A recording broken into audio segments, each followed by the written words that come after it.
आनंद आनंद परमानंद सतगुरु मंगनानंद जी साहेब सत्संग आश्रम डेरा सतगुरु पीतान जी साहेब धाम निगाना जिला भिवानी हरियाणा के सौजन्य से हजूर परमानंद जी साहेब की 66वीं पुण्यतिथि के अवसर पर उनका मौलक जीवन भाग 2।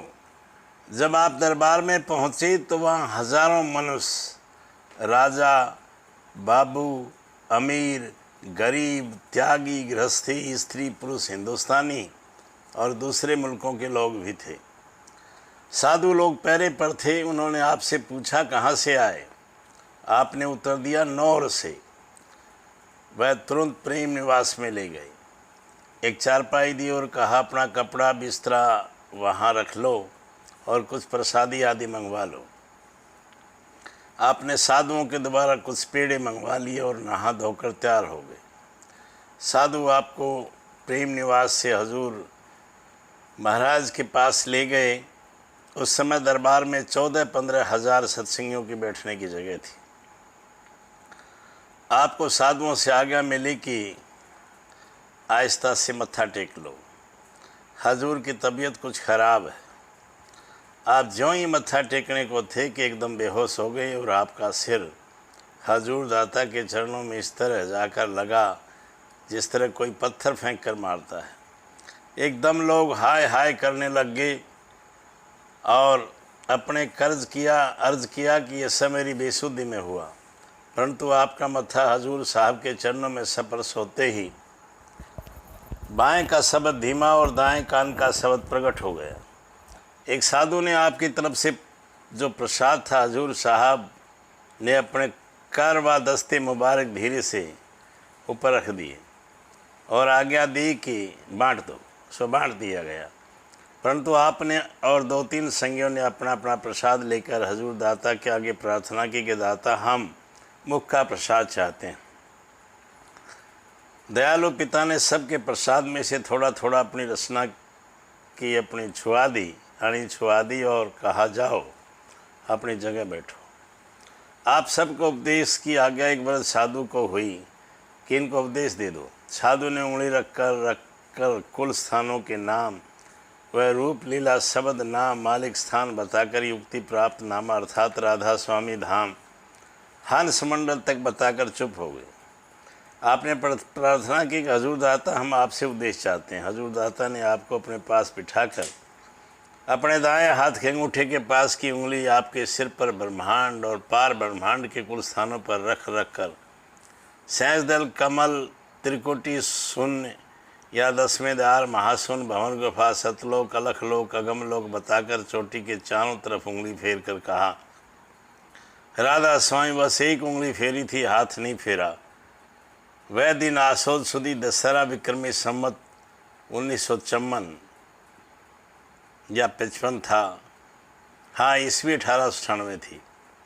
आप 8 दिन वहाँ रहे और सत्संग करते रहे और मालिक की मौज बाहर देखते रहे। उसके बाद आप दरबार हजूर से विदा होकर नौहर पहुँचे जो राजस्थान में है, जहाँ नौहर के सभी सत्संग आप पहुँचे सत्संगी और बड़े प्रेम चाव से मिले। जो प्रसाद आपके पास था सब ने बांट कर खाया। पंडित रामजी दासी ने आपको परवाना देकर कहा कि तुम्हारी बदली डाखाना लोहारू स्टेट हो गई है। दिल को चोट तो बहुत लगी, परंतु लाचारी आप लोहारू पहुंच गए और चार्ज संभाल लिया। कुछ दिन वहां काम किया कि एक दिन अचानक इंस्पेक्टर साहब का परवाना मिला कि फ़ौरन सिरसा पहुंचकर ओवरसियर जमादारी का चार्ज ले लो। फ़ौरन आप सिरसा पहुंच चार्ज ड्यूटी पर चले गए। सिरसा में ब्रांच पोस्ट मास्टर पंडित लक्ष्मण सिंह जी सत्संगी थे। उन्होंने एक कार्ड जो दरबार आगरे से लालाजी महाराज ने भेजा था दिखाया। उसमें लिखा था कि 1 रुपया तुम्हारा पहुंचा, तुम्हारी इच्छा अनुसार काम किया जाएगा। मगर सख्त अफसोस के साथ लिखा जाता है कि हजूर महाराज तारीख 6 दिसंबर 1898 ईस्वी के दिन गुप्त हो गए।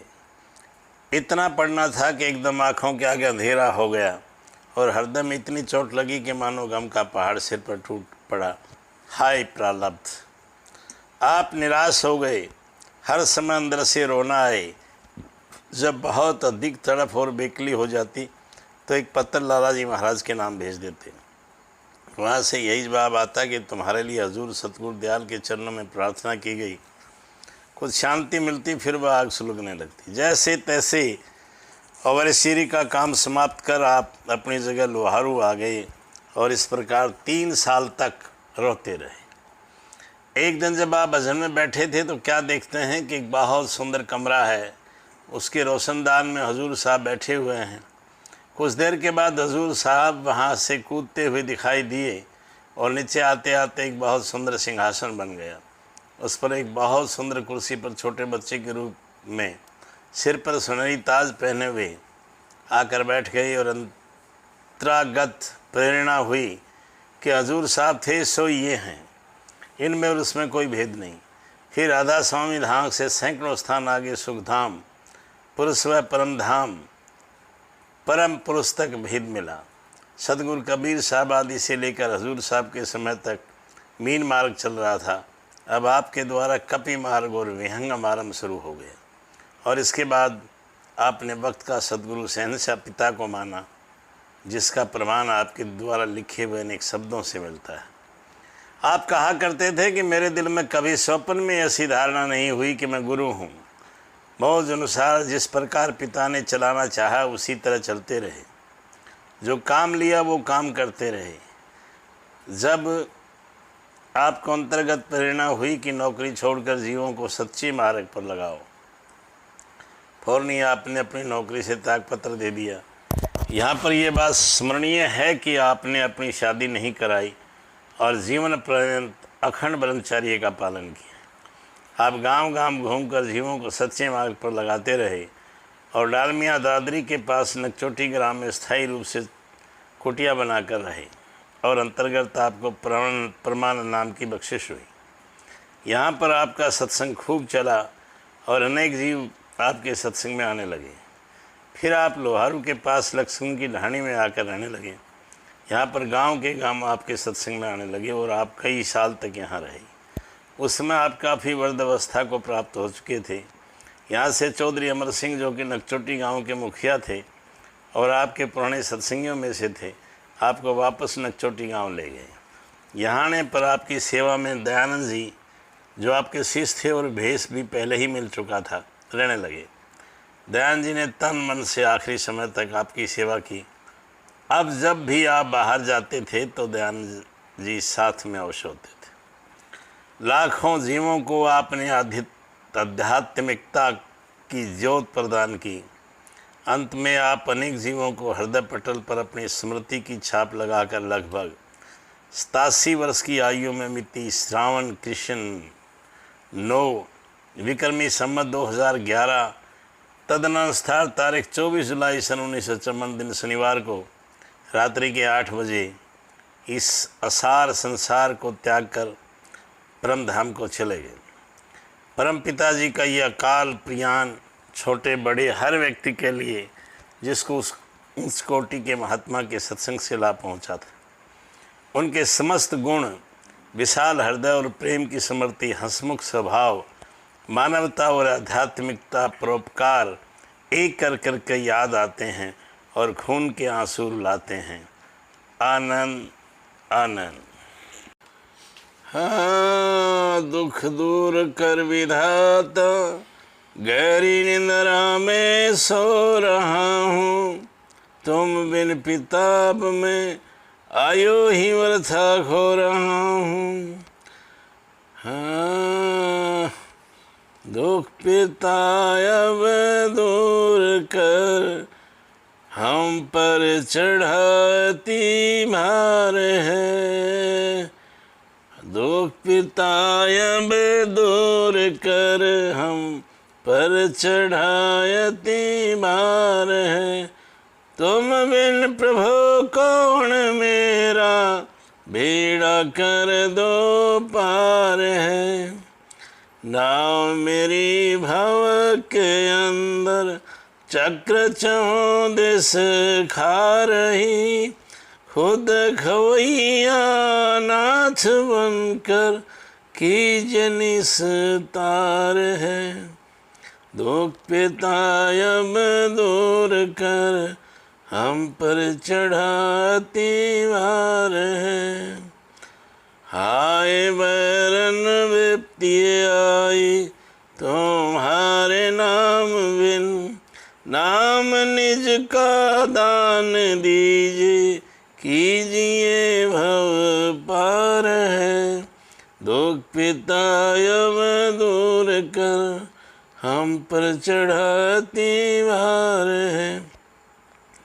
मुखड़ा सामन अब दिखा दो पिताजी मुझको आन कर, शुद्ध हो हृदय हमारा जिसे ही निस्तार है।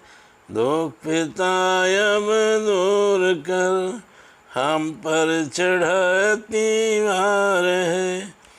त्रिगुण फांसी गले में अहो विधाता पड़ रही, जो कदिया का हो अगर बेड़ा हमारा पार है। दुख पितायब दूर कर हम पर चढ़ाती भार है। परमानंद ये दास तेरा भव के दुखड़े पा रहा, इससे बचा जल्दी पिता में तुम सर्वमयी सरकार है।